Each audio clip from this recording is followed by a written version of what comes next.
Merhaba arkadaşlar, kanalıma hoş geldiniz. Bugün sizlerle bu kolay runner modelini yapıyoruz. Yapılışı çok kolay, herkesin rahatlıkla yapabileceği model ve bu model çok fazla ip yemiyor. Kanalıma hala abone değilseniz kanalıma ücretsiz abone olabilirsiniz arkadaşlar. Sizlerden ricam videolara bir beğen ve yorum yaparak destek olursanız sevinirim arkadaşlar. Sırasıyla ip tanımı, yapım aşaması ve video sonunda ölçü ve ne kadar ip kullandığımı video sonunda belirtiyorum. Videoyu atlamadan izlerseniz bütün detaylara ulaşmış olursunuz. Şimdi sırasıyla aşamalarına geçebiliriz. Ben yurt dışında yaşıyorum. Yabancı marka ip kullanıyorum. Bu iplerimi Amerika'da Hobby Lobby mağazasından alıyorum. İpimin markası bu. 2 mm örgülü makrome ipi kullanıyorum. Şu şekilde göstereyim. Normal makrome iplerden birazcık farklı, yumuşak. Bu şekilde örgülü makrome ipi olarak geçiyor. İpin özelliği %100 koton değil. İpin özelliği %55 koton, %37 polyester, %8 viskoz yazıyor. Bu tığ önerisi ipin arkasında 2 ile 4 mm arasında diyor. 4 mm benim elime daha yatkın olduğu için 4 mm tığ kullanıyorum. Ben bu ipi 2 mm koton makrome derken bazı arkadaşlarımız yanlış ip alıyorlar. %100 koton makrome ipi alıyorlar. İpim %100 koton makrome ip değil. Karışımı olan bir ip. Bu yüzdelikler ipin arkasında farklı olabilir ama %100 koton makrame olmasın, onlar biraz daha sert oluyor. Bu şekilde arkalarına bakarak, ipin içeriğine bakarak karışık olan ipleri tercih edebilirsiniz. Ya da normal %100 koton ipleri de tercih edebilirsiniz. Modele zincir çekerek başlıyorum. Zincir çekerek başlıyorum.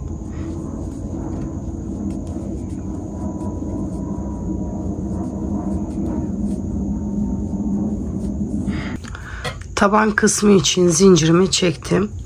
Toplamda 69 zincir çektik. Birkaç tane de ekstra zincir çekiyorum. Şimdi 10. zincirin içinde bir sık iğne yapıyorum.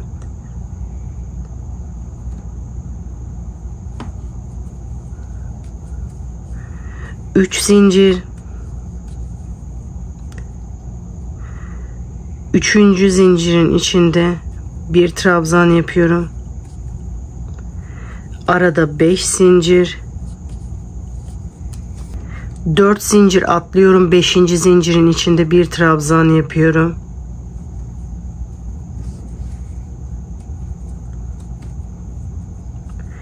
Üç zincir, 1 2 3. zincirin içinde bir sık iğne, 3 zincir, 1 2 3. 3. zincirin içinde bir trabzan yapıyoruz. Bu modeli yaparken şu kısımları dikdörtgen olarak farz edelim. Bu her dikdörtgene bir tanesi bölmeli olacak, bir tanesi bu şekilde boş olacak, bir tanesi bölmeli olacak. Şimdi tekrar bunun gibi boş yapıyoruz. 5 zincir, 5. zincirin içinde bir trabzan yapıyorum. Boş dikdörtgenimizi yaptık. Şimdi boş dikdörtgeni yaptım. Bölmeli olanı yapıyorum. 3 zincir. 3. zincirin içinde bir sık iğne.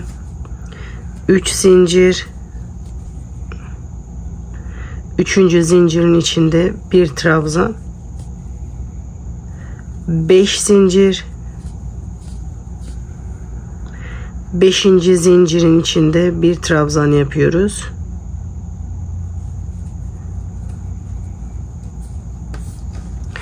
Bu şekilde sıra sonuna kadar yapalım.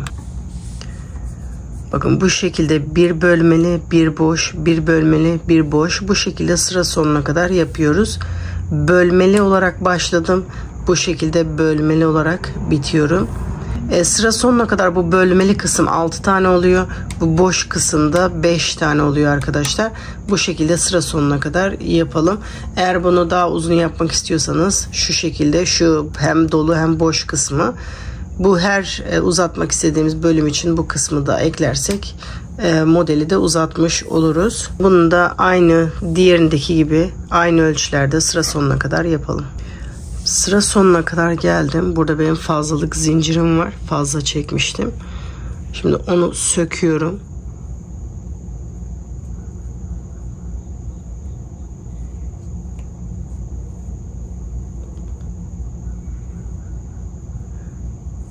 Bu şekilde sıra sonuna kadar söktüm.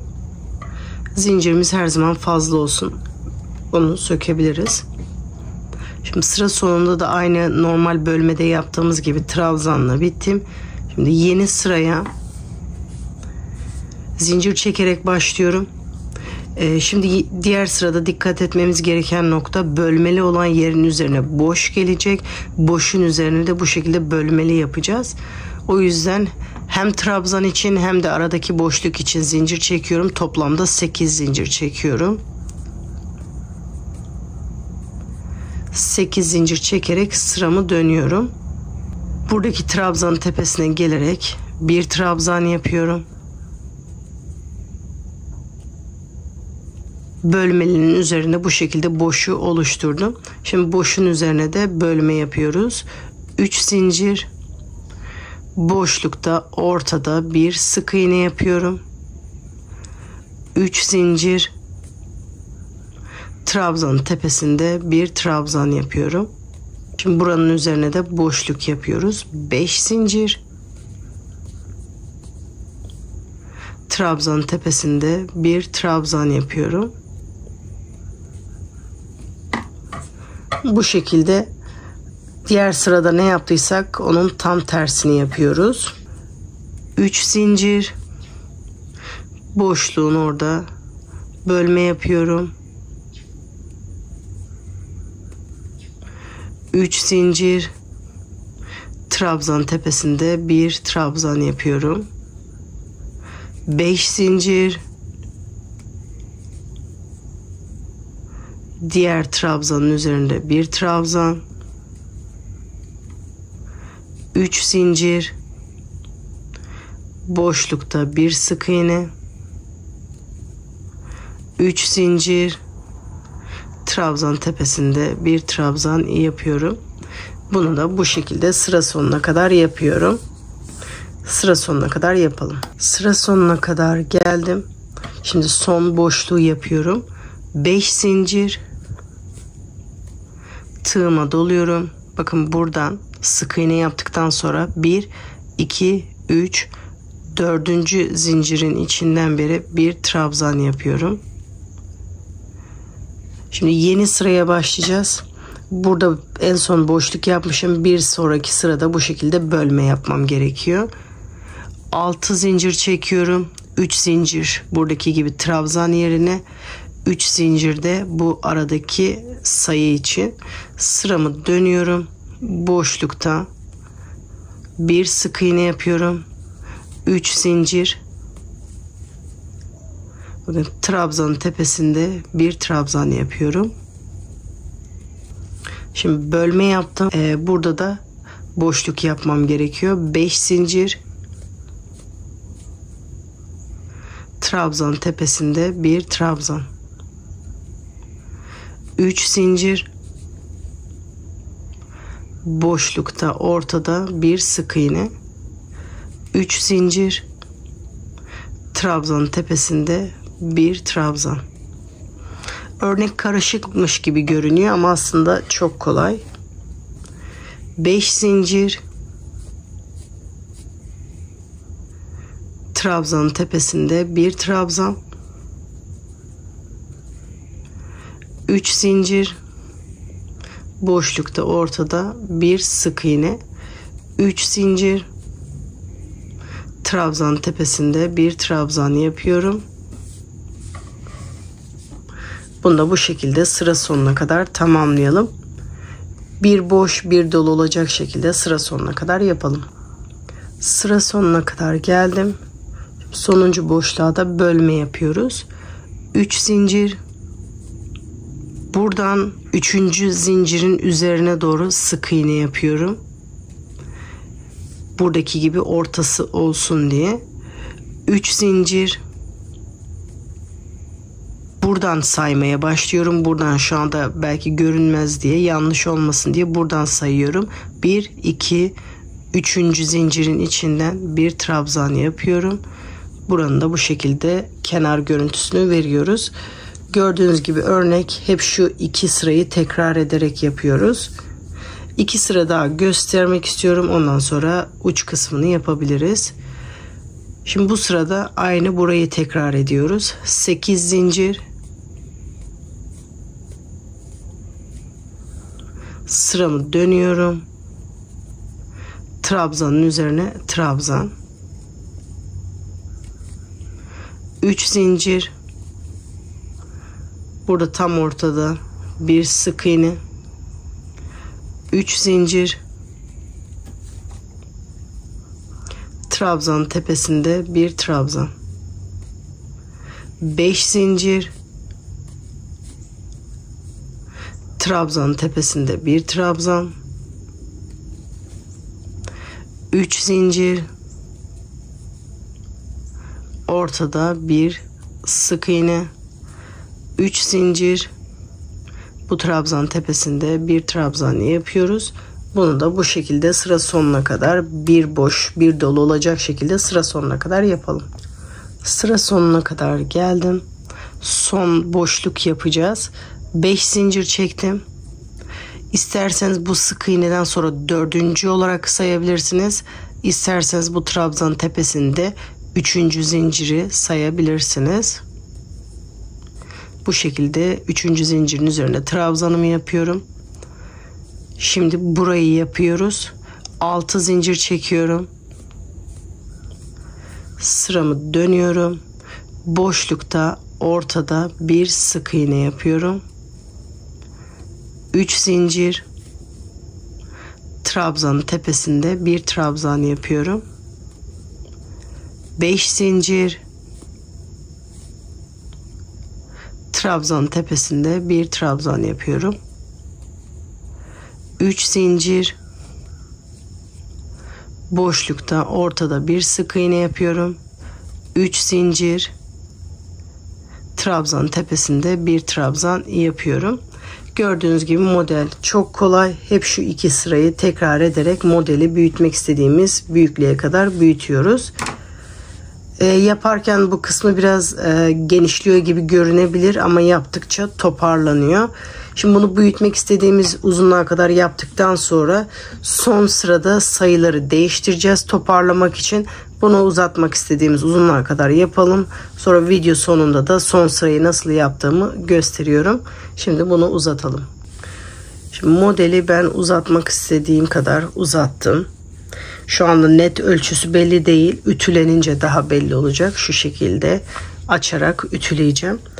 Şimdi son sırayı birlikte yapalım. En sonda şu anda kenarlarda boşluk ama bölmeli olarak yapacağım. Onun yapmamın sebebi de bakın başlarken bölmeli olarak başlamışız. Bitişi de bunun gibi görünsün diye bu şekilde yapacağım. Yani bitirirken o sırada bitirin. Bu şekilde şu anda boş. Bu yapacağım sırada da bitireceğim. Normalde burayı dönerken 6 zincirle dönüyordum burayı yapmak için. Şimdi bir zincir azaltacağım. 5 zincir yapacağım. Sıramı dönüyorum. Ortada boşlukta bir sık iğne yapıyorum. Normalde burada 3 zincir çekiyordum. 2 zincir çekiyorum. Azaltmamın sebebi de şu anda gördüğünüz gibi hafif yayılıyor burası. Bu yayılmayı önlemek için, toparlamak için zincirleri sayısını azaltıyorum. 2 zincir, trabzanın tepesinde bir trabzan. Burada aralarda 5 çekiyorduk. Şimdi 4 zincir çekiyorum. 4 zincir, trabzanın tepesinde bir trabzan. 2 zincir. Boşlukta ortada bir sık iğne. 2 zincir. Trabzanın tepesinde bir trabzan. Normalde yaptığımız işlemin aynısını yapıyoruz. Sadece zincir sayılarını değiştiriyoruz. 4 zincir. Trabzanın tepesinde bir trabzan. Şu anda benim yaptığım sırayı yaparken eğer sıranız bu şekilde toplanıyorsa bu şekilde yapmanıza gerek yok. Normal sıradaki gibi bitirebilirsiniz. Ama bana göre hafif böyle yayıldığı için ben bunu toparlamak için bu şekilde yapıyorum. 2 zincir. ortada boşlukta bir sık iğne, 2 zincir, trabzanın tepesinde bir trabzan, 4 zincir, trabzanın tepesinde bir trabzan yapıyorum.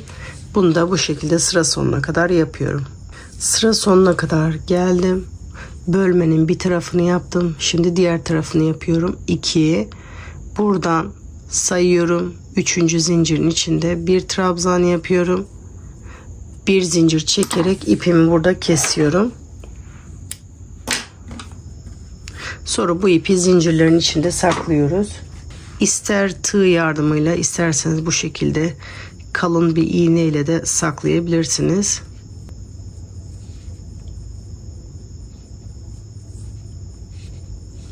Bu şekilde bir tel oradan, bir tel buradan olacak şekilde bu şekilde ipimi saklıyorum.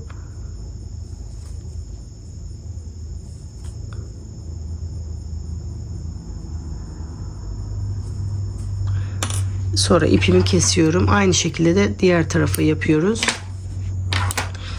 Şimdi püskül yapılışına geçebiliriz. Püskül yaparken 2 adet yaklaşık 30-40 santim civarında ip hazırlıyoruz. Bu şekilde 2 adet ipimi hazırlıyorum. Ben püskül yaparken elimi kullanarak yapıyorum. Kartona, kredi kartına, hangi uzunlukta yapmak istiyorsanız o genişlikteki bir cismi seçerek bu şekilde püskül yapabilirsiniz. Püskülümü alıyorum, parmağımla tutuyorum. Bu şekilde sararak başlıyorum. Şu anda 3 sefer sardım. Bunu kaç sefer sararsanız o kadar daha çok ip gidecektir. 5, 6, 7, 8, 9, 10, 11, 12, 13, 14, 15. 15 defa sarmam yeterli. İpimi kesiyorum. Tek ipimi alıyorum. Bu şekilde bu sardığım ipin ortasından beri bu ipi geçiriyorum. İpimi ortalıyorum. Sonra sıkı 2 düğüm atıyorum. Elimle bu şekilde tutuyorum açılma olmasın diye. Sıkı 2 düğüm atıyorum. 1, 2. Elimle tekrar düzelttikten sonra diğer ipi alıyorum. Bu şekilde püskülün boyunda tutuyorum.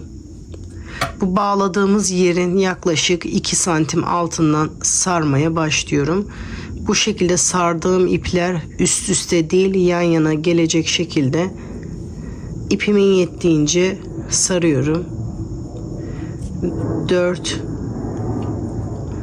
5 tur yaptım. Bu 2-3 tur da olabilir, sıkıntı değil. Ama her püskülde bu genişlik aynı olması için buna dikkat edelim. Burada kaç defa sardırırsanız diğer püsküllerde de aynı olsun. Bıraktığınız mesafede aynı olsun. Tekrar ipin diğer ucuyla 2 sıkı düğüm atıyorum.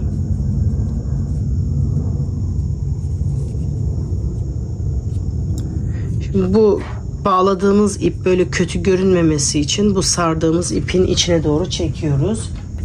Daha küçük bir tığ yardımıyla bu işlemi yapıyoruz. Bu sardığım yerin altından bir tığımı geçiriyorum. İğne yardımıyla da yapabilirsiniz. Tığ da kullanabilirsiniz.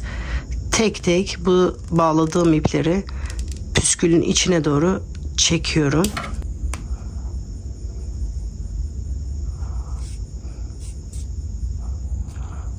Aynı şekilde diğer ucu da yapıyorum.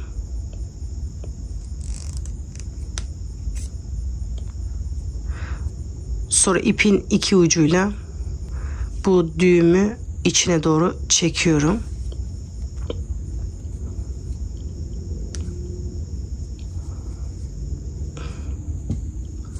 Bu şekilde daha iyi duruyor. Sonra püskülün ucunu kesiyoruz. Sırasıyla bütün katlarını kesiyorum. Sonra tekrar elimle düzelttikten sonra boyunu düzeltiyoruz.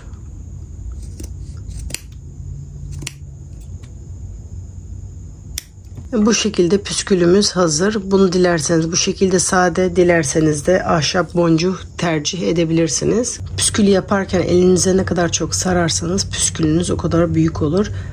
Ne kadar çok sararsanız o kadar da ip gider. Bakın bunu 15 defa sardım. Bunu 30 defa sardım. Tabi bunun görüntüsü daha farklı ama daha fazla ip gidiyor. Ben şimdi bunu kullanacağım. Ben bunu seyrek takmak istiyorum püskülleri ve eşit bitmesini istiyorum.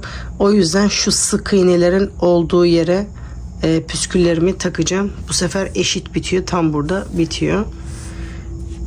Püskülümü alıyorum. Tek ipini tutuyorum. Bakın burada sık iğnenin tepesinden beri ipin tekini alıyorum. İpin diğer ucuyla 2 düğüm atıyorum.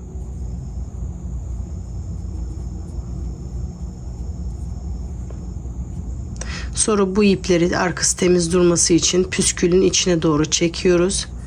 İsterseniz teker teker, isterseniz ikisini de bu şekilde birlikte çekebilirsiniz.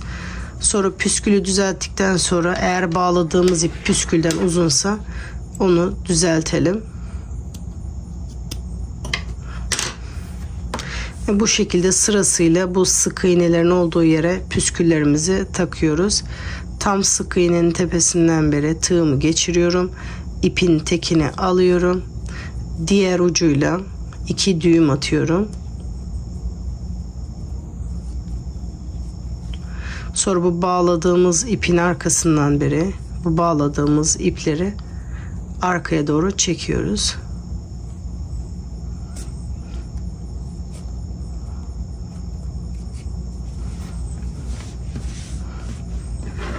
Sonra fazlalık ipi kesiyoruz. Bu şekilde sırasıyla bütün püskülleri takalım. Tek tarafa bu şekilde sırasıyla taktım. Aynı şekilde diğer tarafa da takıyoruz. Burası başlangıç tarafı. Burada da zincirlerin oraya takıyoruz. Direkt şu sık iğnelerin içinden de takabiliriz. Şu şekilde göstereyim. Bir tane de bu tarafta takalım. Bakın sık iğnenin içinden de yapabiliriz. Bu tek telin oradan da yapabilirsiniz. Böyle yapınca bu tel bayağı burası delik gibi görünüyor ama bunun içinden yaparsak daha iyi görünür. Oradan ipimizin tekini alıyoruz. Bu şekilde 2 sefer düğüm atıyorum.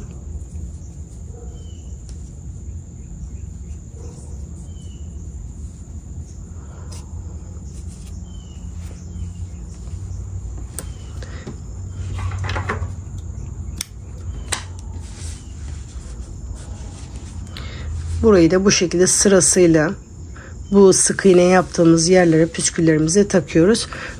Püsküllerin hepsini taktıktan sonra ütüleyip size bitmiş halini ve ölçülerini vereceğim. Bitirip geliyorum. Modelin bitmiş hali bu şekilde, ütüleyip sizlere masa üzerinde bitmiş halini gösteriyorum. Gördüğünüz gibi ütülendikten sonra daha güzel durdu. Püskülleri bu şekilde seyrek takınca daha iyi durdu.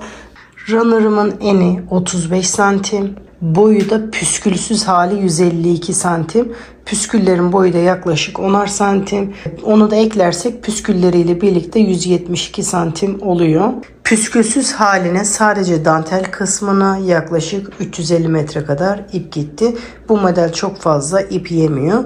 Benim runner'ın boyu uzun olduğu için biraz fazla ip gitti. Püsküllerim ağır olduğu için sık sık takmadım ve ahşap boncuk da kullanmadım.